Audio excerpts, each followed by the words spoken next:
It all started the summer I turned 11, the summer everything changed without me realizing it. Her name was Emma, though everyone called her Emmy. We met on the first day of third grade, the kind of meeting that feels like destiny but really isn't. I remember it vividly.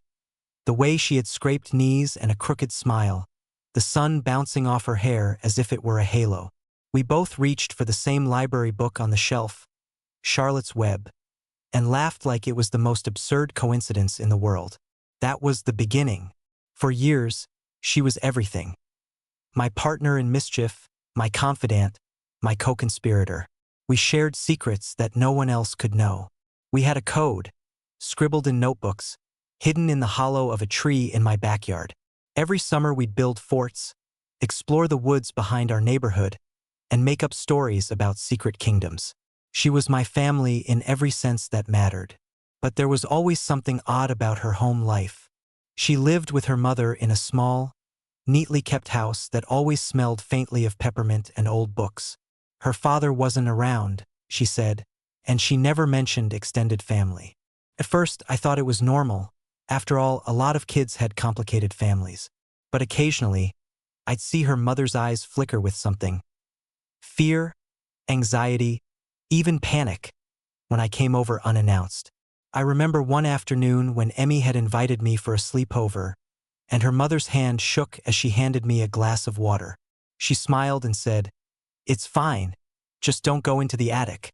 That was the first rule I ever noticed in Emmy's life.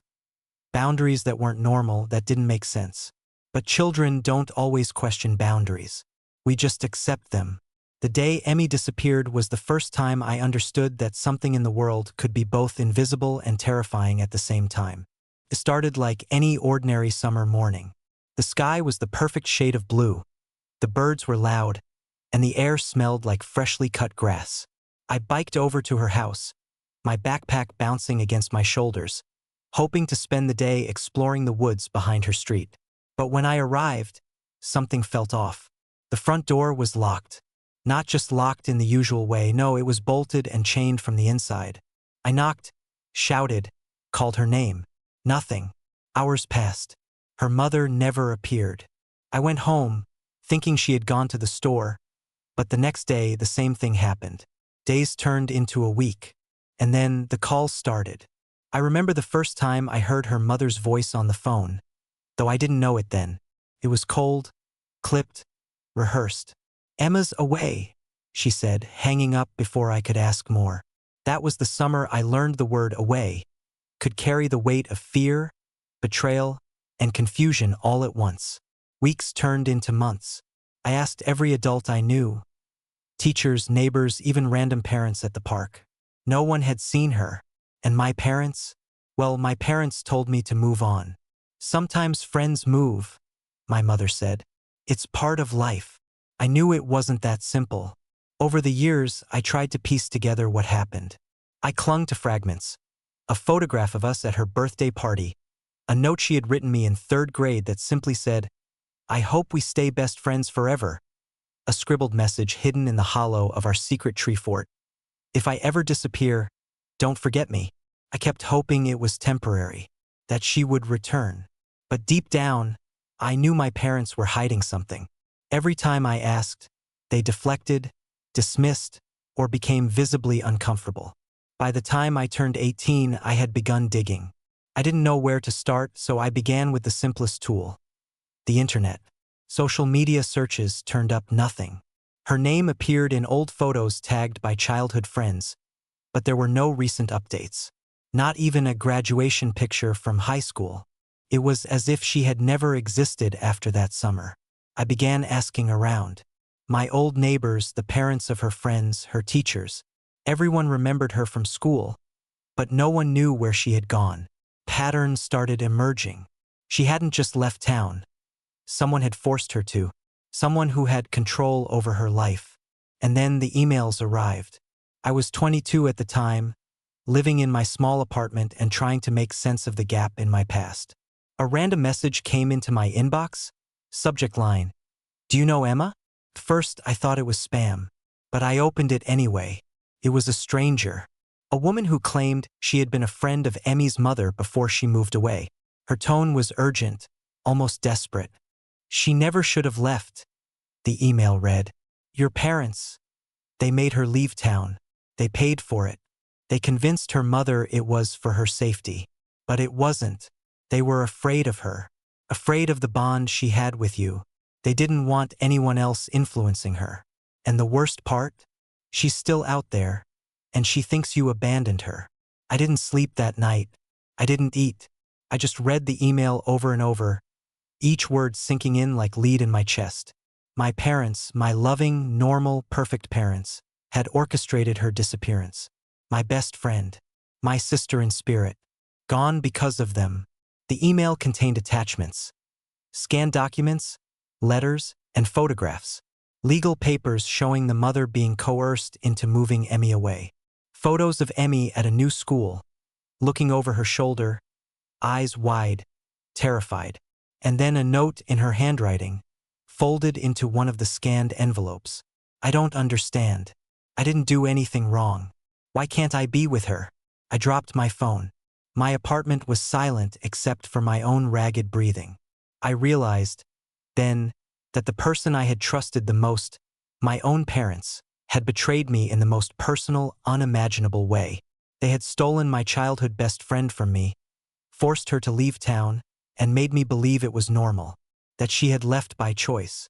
And they had lied for years. The next morning, I confronted them.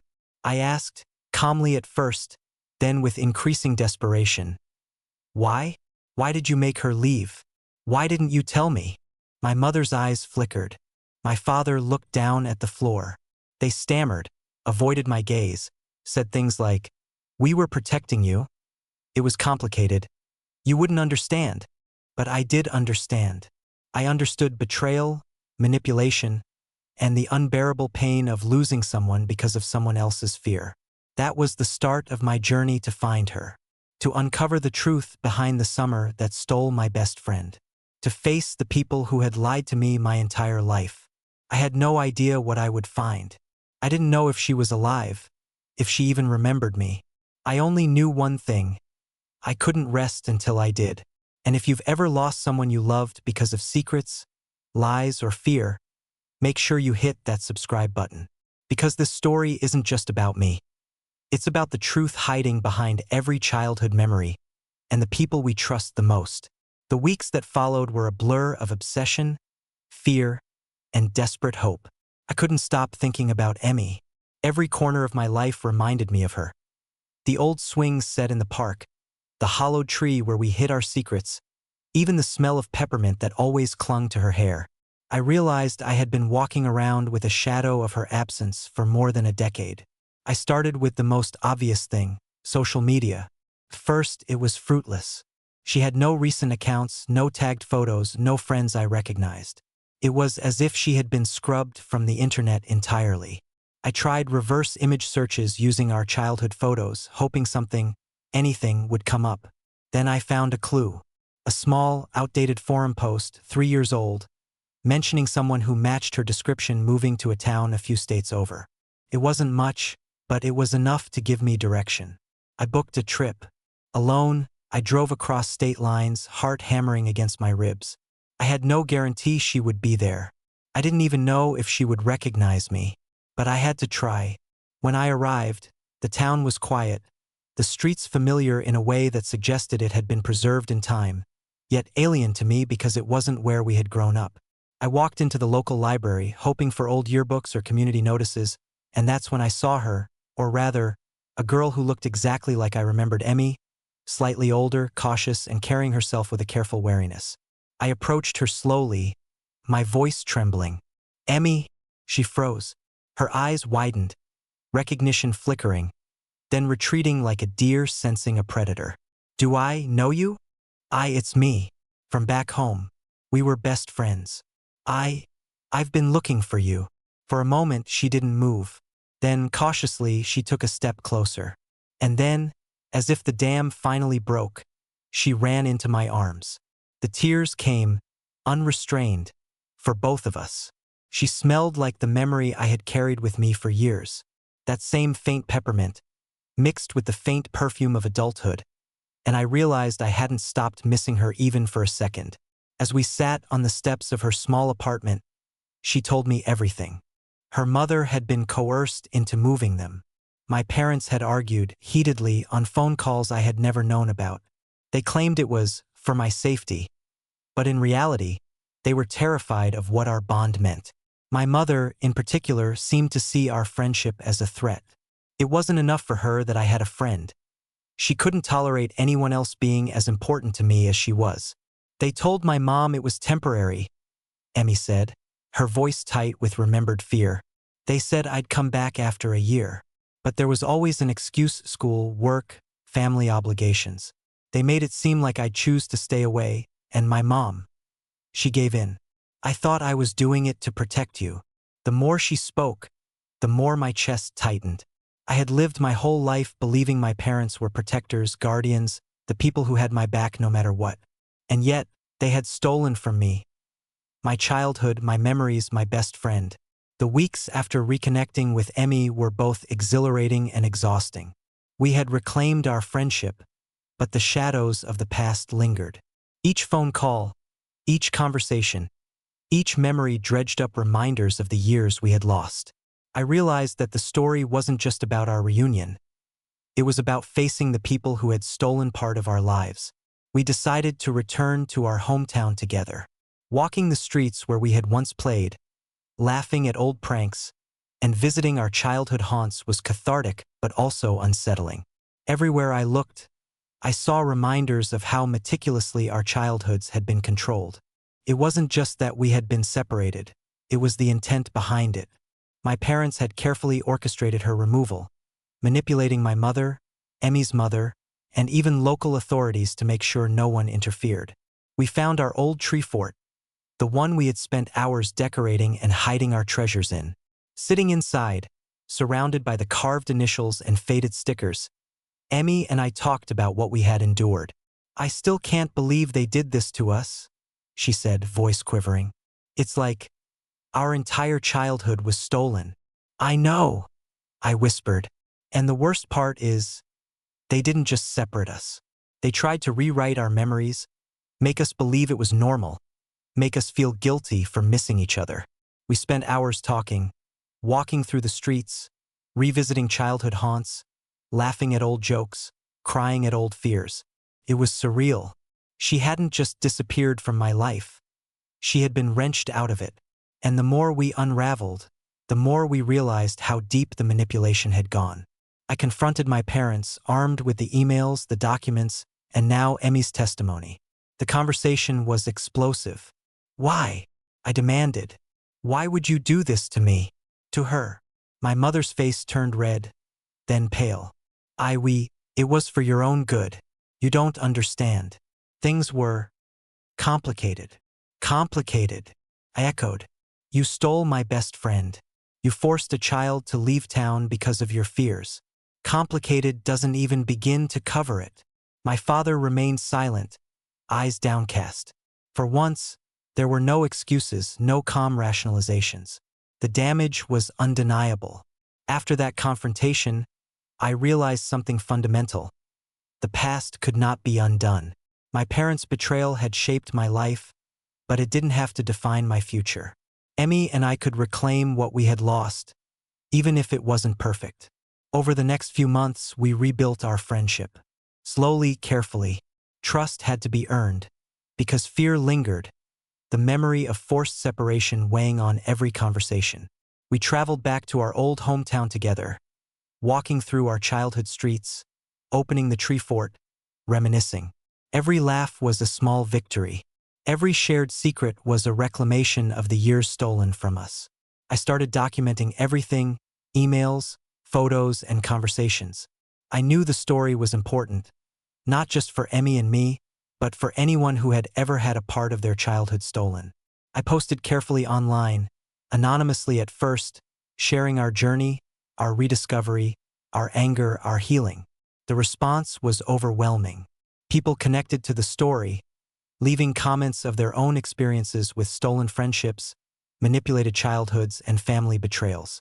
And as we built our lives back together, I realized something even more profound. The world didn't have to make sense, and parents didn't have to be perfect for someone to survive. Sometimes, survival meant reclaiming what had been taken. Sometimes, it meant finding the courage to confront the people who had lied to you your entire life. The story was far from over. My parents' actions had consequences, legally and socially. The local authorities, once presented with the evidence of coercion and manipulation, became involved. Emmy's mother, who had long carried guilt and fear, finally found her own voice, providing testimony about the pressure she had endured. And through it all, I learned the most important lesson. Friendship, real friendship, is resilient. It survives distance, deceit, and fear. It survives parents who lie, adults who manipulate, and the cruel twists of childhood. And while the scars of the past never fully fade, the reclamation of truth, the reconnection of lost bonds, and the courage to face betrayal head-on can heal wounds thought permanent. Emmy and I were no longer just children lost to circumstance. We were survivors, reclaiming our childhood, one story at a time. If you've ever lost a friend, a sibling, or someone who was everything to you because of secrets and lies, hit that subscribe button now. This story is far from over, and together we'll explore how to confront betrayal, reclaim lost connections, and never let anyone erase your past. The weeks after reconnecting with Emmy were both exhilarating and exhausting. We had reclaimed our friendship, but the shadows of the past lingered. Each phone call, each conversation, each memory dredged up reminders of the years we had lost. I realized that the story wasn't just about our reunion. It was about facing the people who had stolen part of our lives. We decided to return to our hometown together. Walking the streets where we had once played, laughing at old pranks, and visiting our childhood haunts was cathartic but also unsettling. Everywhere I looked, I saw reminders of how meticulously our childhoods had been controlled. It wasn't just that we had been separated, it was the intent behind it. My parents had carefully orchestrated her removal, manipulating my mother, Emmy's mother, and even local authorities to make sure no one interfered. We found our old tree fort, the one we had spent hours decorating and hiding our treasures in. Sitting inside, surrounded by the carved initials and faded stickers, Emmy and I talked about what we had endured. "I still can't believe they did this to us," she said, voice quivering. "It's like our entire childhood was stolen." "I know," I whispered. "And the worst part is, they didn't just separate us. They tried to rewrite our memories, make us believe it was normal, make us feel guilty for missing each other." We realized that confronting the past wouldn't be easy. Our parents had not only manipulated us, they had created a narrative where their actions seemed justified. Emmy's mother had long carried guilt and fear, afraid of my parents' influence and manipulation. My parents, on the other hand, acted as if their deeds had been necessary, hiding behind platitudes about protection and the greater good. Determined to uncover the full truth, we began gathering evidence. I had emails from my parents, photographs showing Emmy's sudden move, documents suggesting coercion, and even witness accounts from neighbors who remembered the sudden disappearance. Emmy contacted her mother, who, after initial fear, confirmed everything. My parents had coerced her into moving away, promising it was temporary, and using intimidation and emotional pressure to ensure compliance. Armed with the truth, we confronted my parents together. Emmy and I arrived at their house, documents in hand, hearts pounding with anticipation and fear. "Why?" I asked, my voice shaking. "Why would you do this?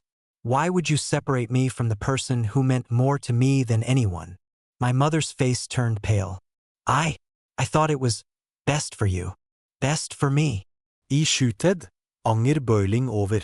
"You stole my friend, manipulated her mother, and tried to erase a decade of our lives. That's not best. It's abuse."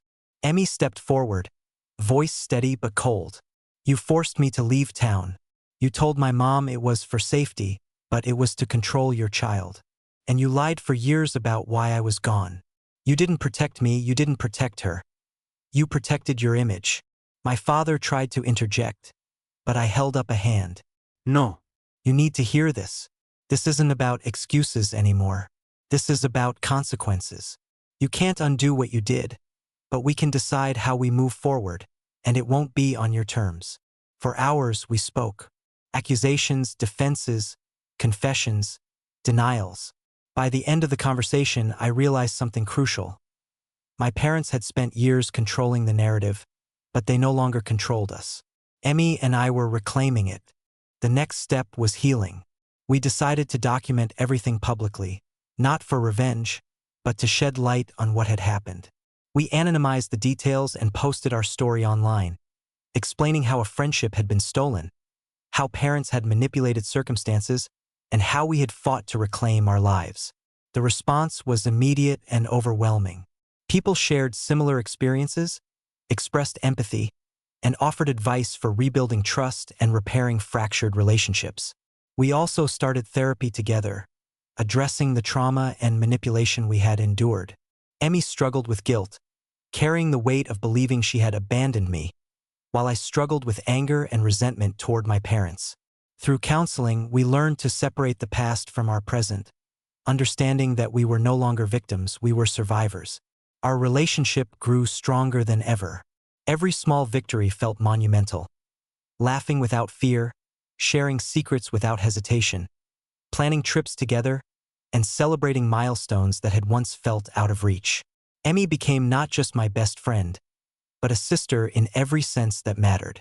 Months passed, and we started reaching out to others affected by similar betrayals.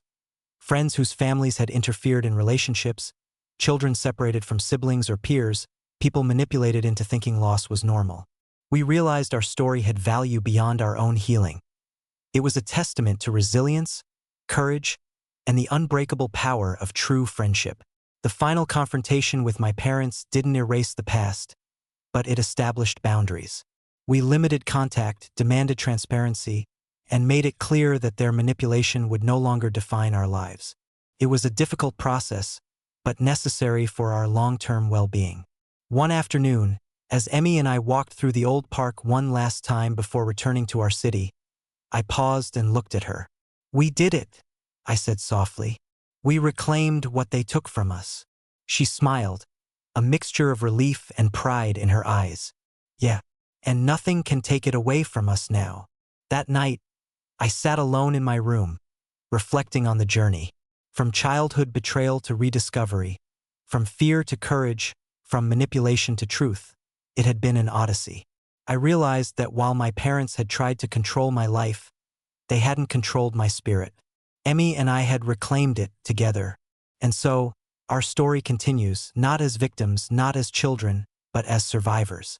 Every laugh, every shared memory, every moment of trust rebuilt is a victory. And every time I think of the years stolen, I remind myself we are free, and we will never be stolen again. If you've ever had a friend or loved one taken from you, or if you've survived manipulation and betrayal, subscribe now and hit the bell icon. This channel is dedicated to uncovering hidden truths, sharing stories that matter, and proving that even the deepest betrayals can't steal your spirit. Join us as we explore more stories of survival, recovery, and reclaiming what's rightfully yours.